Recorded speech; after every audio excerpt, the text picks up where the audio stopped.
Price Lord. இன்றைய நாளுக்கான வேத வார்த்தை அது மத்தேயு சுவிசேஷம் 10ஆம் அதிகாரம் 28ஆம் வசனம்.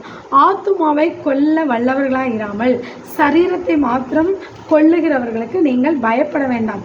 ஆத்துமாவையும் சரீரத்தையும் நரகத்திலே அழிக்க வல்லவருக்கே பயப்படுங்கள். இன்றைக்கு என்னன்னு பார்த்தீங்கன்னா, மனுஷரை குறித்து பயம். அவங்கள பார்த்தா பயம், இவங்கள பார்த்தா பயம், அவங்க ஏதாவது சொல்லிடுவாங்கன்னு பயம், இவங்க ஏதாவது சொல்லிடுவாங்கன்னு பயம், அவங்கள கிட்ட போய் நிற்கிறதுக்கு பயம். இப்படி பயத்திலே நம்முடைய வாழ்க்கை என்ன ஆகுது, கழிந்து போய் விடுகிறது. ஆனால் வசனம் சொல்லுகிறது, அவர்கள் ஆத்துமாவை கொல்வதற்கு வல்லவர்கள் அல்ல, சரீரத்துக்கு தான் ஏதாவது தீங்கு செய்ய முடியும்.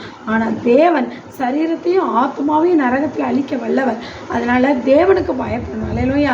மனுஷருக்கு பயப்படுகிற பயம் கண்ணியை வருவிக்கும். கர்த்தருக்கு பயப்படுதல் ஆயுசு நாட்களை பெருக பண்ணும். கர்த்தருக்கு பயப்படுதலே ஞானத்தின் ஆர்வம். உங்கள் ஆயுசு நாட்கள் பெருகணும், நீங்கள் சந்தோஷமாக வாழணும் அப்படின்னா கர்த்தருக்கு பயப்படணும். அல்லேலூயா. கர்த்தருக்கு பயப்படும் பொழுது கர்த்தர் நம்மை ஆசீர்வதிப்பார். ஆமென். God bless you. Praise Lord.